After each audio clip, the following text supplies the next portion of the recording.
back to Honest Christian Girl Podcast. My name is Chloe Mack, and I'm here with my awesome husband, Derek Mack, the honest Christian boy. And today we have amazing news. But before we get into it, go ahead and like, comment, and subscribe. Y'all have heard the news. Y'all have heard the news. We're pregnant. I'm pregnant. And at the end of the video, we're going to tell you the gender, so you need to stay to the very end. Stay till the end. But I'm pregnant. She's pregnant. She's almost 22 weeks. I'm almost 22 weeks. It's so fun. As you can see, she barely looks pregnant. She looks gorgeous. She looks fire. She's slaying. That was, thank you. You look good too. Yeah, I put on some weight.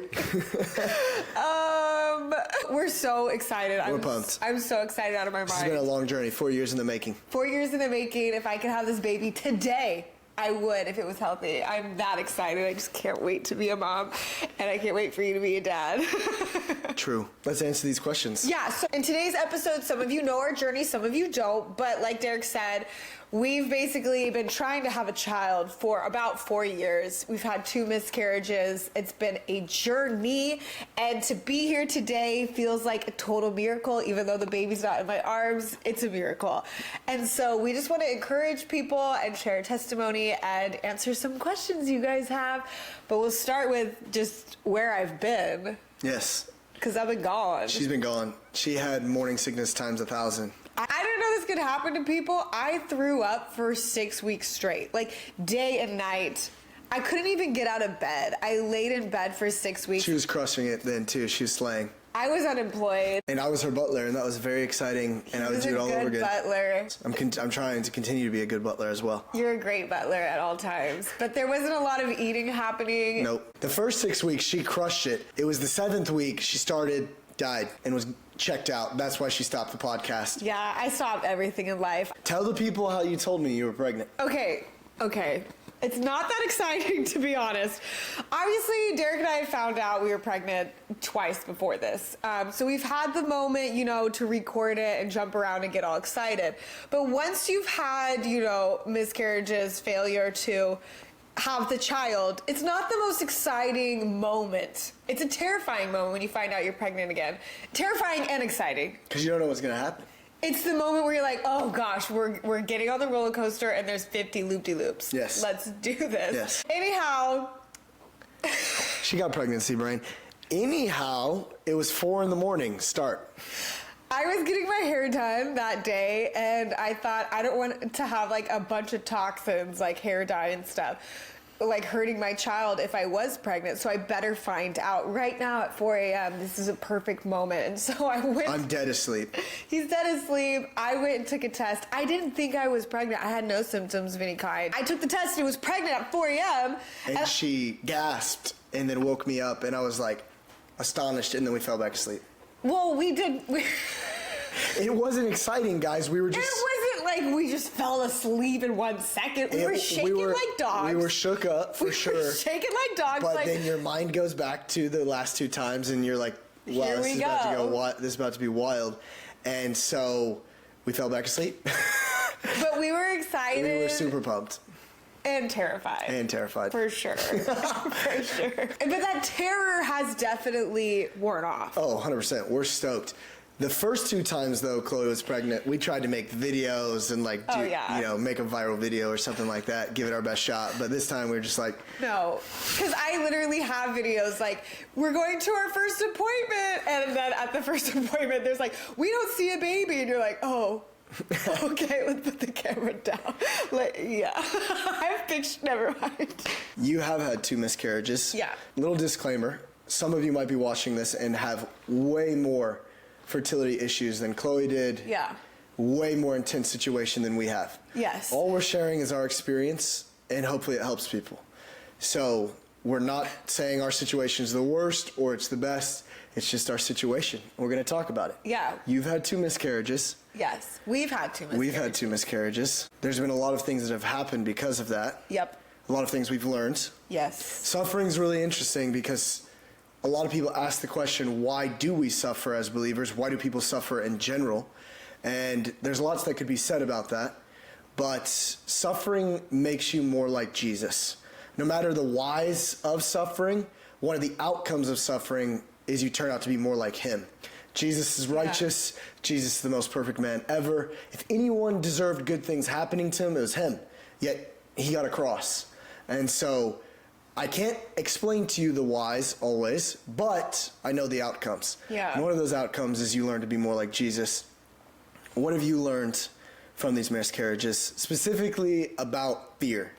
Gosh. What I've learned about fear is that following Jesus, you cannot avoid fear. Where he calls you to go, there will be risk involved. There will be cost involved. And this world is not perfect, and so there are going to be hard things. So when it came to getting pregnant again, that fear was really real, because I think sometimes the church, we can have this over-optimistic view that lets us down. That's like, nothing bad is ever going to happen in my life because God is good. But there's nowhere in scripture that there's a verse that says that, you know. I wish there was, but there's not. And so the opposite. Jesus says that you are going to suffer. Even in his goodness, he allows these things for a reason. Yes, and his promise is that he's going to be with us in the suffering. Yeah. He's going to walk with us through the valley of the shadow of death. He's going to carry us through. And that's the difference between suffering with Christ and suffering without him. It's way better with him. Yes. But I would say, let me pause you here too. Please, go. Fear finds its deepest root in the unknowns of life. Mm-hmm. You don't know what's going to happen, and it makes you scared to move forward. That's essentially what was happening with you in these miscarriages. Yes, and you can even testify, and that fear starts, when it takes its root, it starts to come up as control. You want to have everything be perfectly controlled, and I really felt that when we got pregnant this time, everything was out of my control. Because when you have miscarriages, there's this little part in your brain that's like, that was my fault. I did something wrong. So this time I was like, the diet's going to be perfect. The exercise is going to be perfect. The sleep, no stress. And it was like, I got pregnant and the worst happened. I'm throwing up. I can't control how much nutrients I'm getting. It's like I'm dehydrated. And so you have a total loss of control. Your fear's going crazy. How much can happen? For me, in my control, in that kind of deep-rooted fear, I want to control things. But with pregnancy, with health in general, there's probably other areas, but it's one of the areas that you really have no control. You don't dictate almost anything. Yes, you can do all the right things, and still bad things can happen. And I would say in your first 2 miscarriages, you were pretty healthy. You were doing all of those things. Yeah. You've always been really healthy. But for me, if you run into a financial situation, you can work harder. Right. You can become a Lyft driver, Uber driver. You can sell lemonade on the side of the road. You can always do something to better your financial situation if you run into financial problems. But with this, there's nothing. So fear tends to have its way unless you give up control and go, God. Yeah.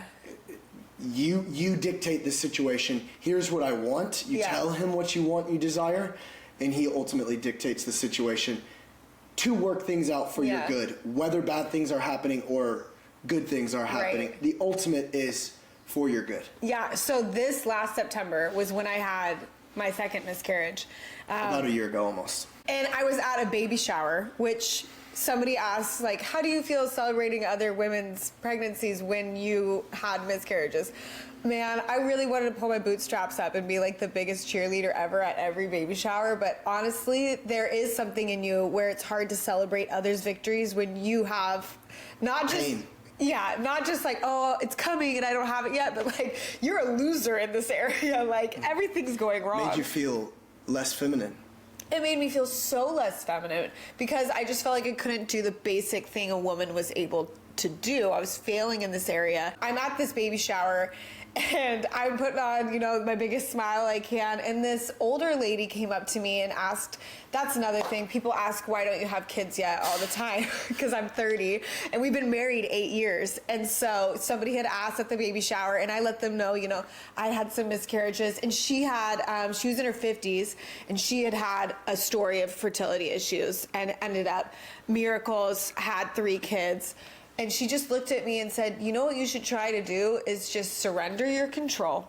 I know you don't want to try again right now, but you need to surrender control, give it to God, and just let him decide what's going to happen in your life. And that was the first time I really started thinking, like, this control, I have to give it up and just let God steer the ship. Yes. And if he steers it and it's stormy, all right, I'm good with that. Like, we can do it together. How did you leave fear and enter into hope and faith? Yeah, hope deferred does make the heart sick. When you want something, hope, that's a proverb. When you want something really bad and you don't get it and you're so close to getting it, like I want to be a mom or I want to be a dad, you're close, you are pregnant, technically speaking, then you have a miscarriage. That's hope deferred, meaning hope is now pushed back. The waiting is now pushed back, and it makes you sick in the heart, lovesick, or that's probably the best way to describe it. Yeah, and it's not just the thing with pregnancy. I mean, I talk to girls all the time who are waiting to meet their husband, or they invested in a relationship that went terrible, and that hope deferred just like is a crushing weight. This last miscarriage we had, I was so excited to get pregnant. I had just absolute faith, didn't leave an ounce in my brain for anything bad to happen. I was like, the first miscarriage was just, that happens to people, but it's not happening a second time. Like, we're gonna have a kid. And so when we got pregnant, I was like elated. I was freaking off the walls, so excited, just praising Jesus all day. And then the miscarriage came, and that hope deferred like crushed me. Like I could just be in a fetal position for weeks and weeks and weeks. It was so hard. And I, going into this last pregnancy, well, first of all, we knew we had to try again. God was making it evident, get back on the pony. But I wanted to try again without having hope, if that makes sense. Like, I almost wanted to try again, going like, let's have like a robot. Like, you just wanted to shut your heart off. Shut it down. No emotions. Just kind of do it and see what happens. Who cares? If it goes bad, it goes bad. I'm not looking forward to this. I'm neutral robot woman. I can't say like I was filled with faith and hope, but I knew what God was asking of us, and I wanted to obey him, and I was trusting your feelings are going to come. Like the feelings of excitement, the feelings of faith are going to come if I just keep the door closed to the lies from the enemy.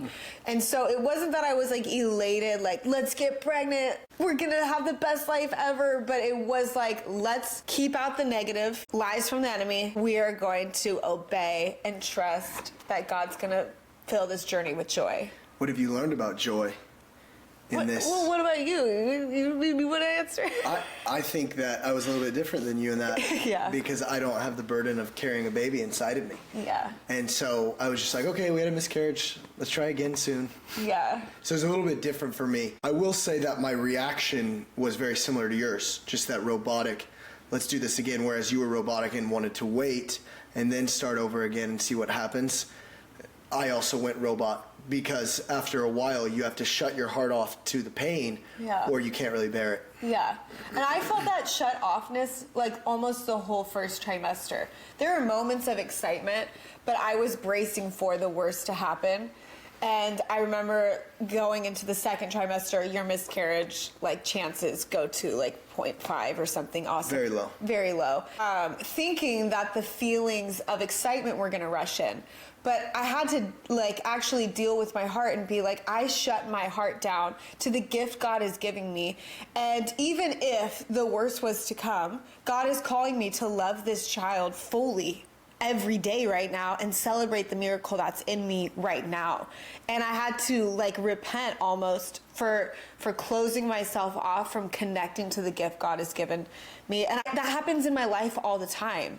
God will put something in my life that's a blessing, like an opportunity or provision or whatever, and I almost don't want to celebrate it and be grateful and embrace it because I'm like, well, it could be taken away, or I don't deserve it, or these things like that. And I've just learned, like, you have to live in the gift and celebrate and worship, and tomorrow's tomorrow. Yes. Like, today you're going praise crazy. Yes. Tomorrow has enough worry of its own. Yeah. So just worry about today. Yeah. That's the point. That's what James says, Jesus says. So how do you feel we found joy in suffering? The only joy that I've found that really can be stable and had. Joy is different than happiness. Joy is different than a technical feeling of emotion inside of you. Joy really is rooted in you knowing and believing the truth. The more I found that I rooted myself in truth, let's just take the simple one, that people throw around all the time. God works all bad things that happen to me, and God works all good things and mediocre things and bland, beige things, whatever is being Beige, said. mommy. Whatever things are happening in your life, and it might even be your sin. That's the strange part about this. God is ultimately working for your good. If you don't believe that, it's very hard to find joy. Yeah. It's very hard to find joy because I think you will testify to this. Human beings are very prone to believing that if good things are happening to me, then that means God likes me and loves me. Bad things are happening to me, that means that God doesn't like me and he's mad at me and he's angry with me. Now, putting aside the fact that your sin can cause God to discipline you as a son or as a daughter, putting that aside for a second, they do not equate that if bad things are happening, that means God doesn't like me and love me. Jesus is the perfect example of this. The worst possible thing that could have happened to him happened. Die on a Roman cross. Same for Job, same for many of the Old Testament saints, and all of the New Testament saints that we read, the apostles specifically, all of them suffered tremendously. They were the most righteous people who've ever lived. Point is, bad things happening does not equate to God liking, not liking, loving, not loving me. You cannot base what's happening in your life as a reference point to how God views you and loves you. Yeah. That's the ultimate place of joy, when you can find this reality. Bad things happening are ultimately for my good. That's where you find joy. You find joy in truth. I also remember looking through the scripture and reading all the stories of women who were barren. And my goodness, there's like actually quite a handful. There's quite a few. There's quite a few, and all their stories. And the irony is all of these women are highly favored and esteemed by God, usually. Yeah. Yet at the same time, a major blessing in Scripture from God is having kids. Yeah. So it's this weird dichotomy of God wanting to use a situation for an ultimate purpose that goes beyond just you having a good life. Exactly. So I was reading those stories, and I couldn't help but notice all of them said the line that God closed and opened their womb. So I don't want to go too Calvinist or, whatever. But there was a sovereignty into when they had There is a sovereignty. There is. And looking at each of their stories going like, wow, God wanted to bring some ultimate glory out of their pain. And you're right, he had favor on all of them. He loved them immensely, even though they were in so much pain and suffering. And I love it. It's in all the stories it talks about the women being jealous of other women and let down and just feeling this immense pain that I so related to. So all to say this is something I found joy in suffering was being able to look at scripture and go, I'm in awesome company. I'm in super great company. And not just with miscarriages, but like anything in suffering, you can look in scripture and go like, everybody God was using had some crazy pain and suffering happening in their life. And then some insane glory that came out of it, either in this life or the life to come. That's the irony. Yeah. Leah and Rachel was barren. Yeah. She wanted kids. She was the favored one by Jacob because she was beautiful. Leah was not favored, but she was able to have kids. She wasn't very good looking according to the scripture. It was her eyes. It was her eyes, They apparently. were weak. I don't know. We don't know about them. We'll figure it out soon in the future when we get to meet her. You don't have weak eyes. Don't personalize. Girls are all like that. They're like, I'm just like her. Leah names her first 3 sons basically to say, now I'll be favored. Yeah. Because I have a son. Now I'll be loved. She didn't find joy because she didn't have truth in her life. She thought that her circumstances would bring her joy. Finally, her last son, Judah, and she names him, the Lord be praised. That's essentially what Judah means.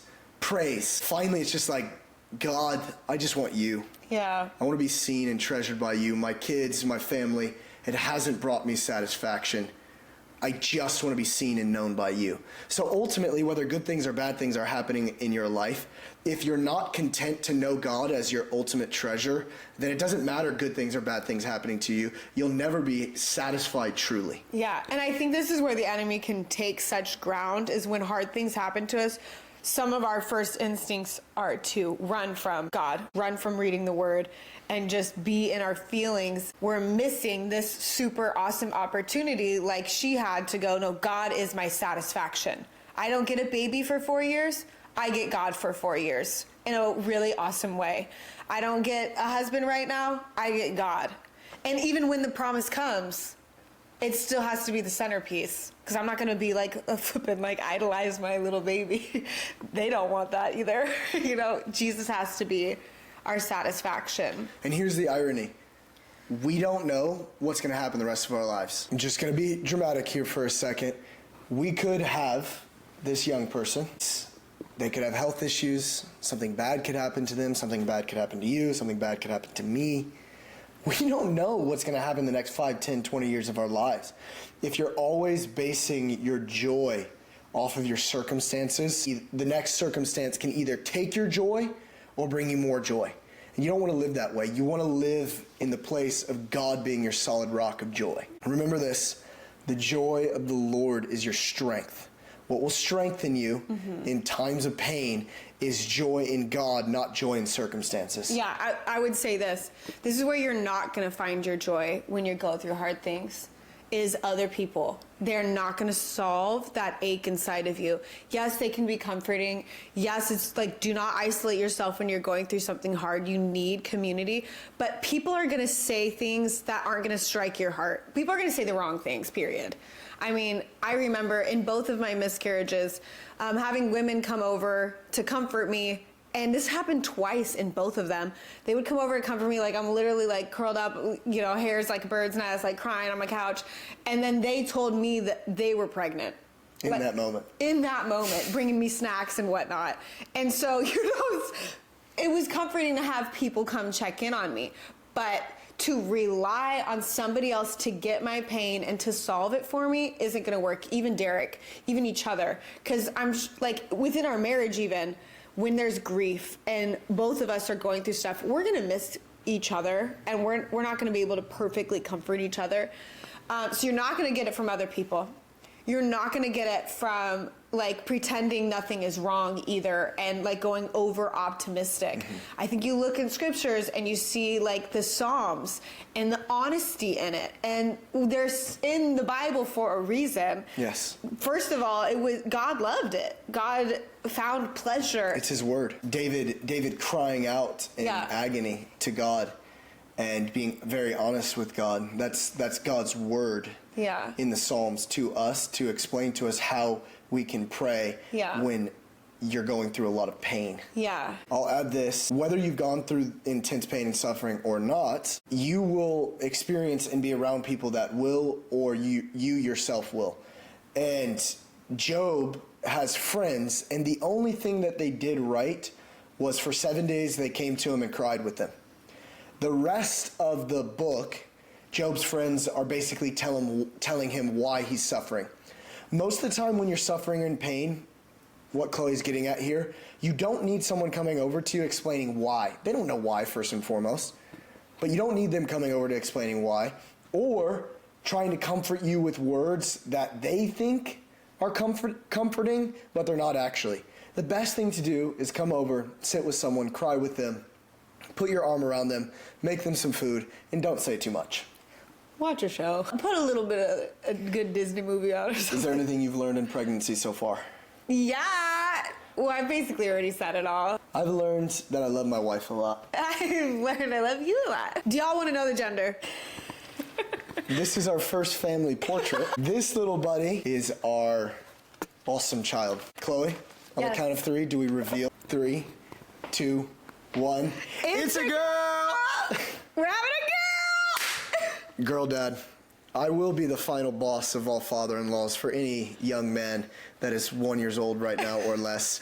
He's negative years. He's negative years right now. I will be the final boss of all father-in-laws. But I'm so excited.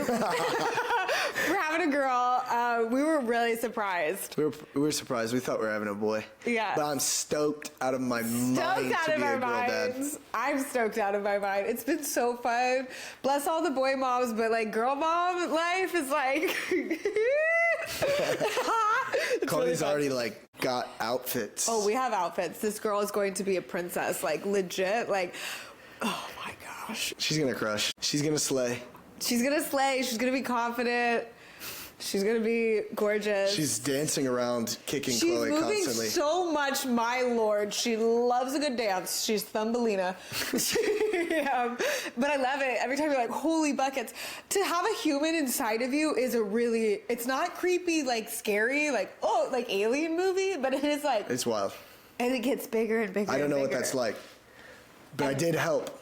I did help in the process. And then I have to push it out, and he's going to be a great coach. And y'all better pray. Y'all better pray this baby just falls out of me, just gravity, and he dives and catches it. And like Simba, we hold it up and we name it. It's going to be amazing. Thanks for being excited for us. Thank you so much for all the love. Subscribe to The Honest Christian Girl. Send this to all your friends. We love you. Bye.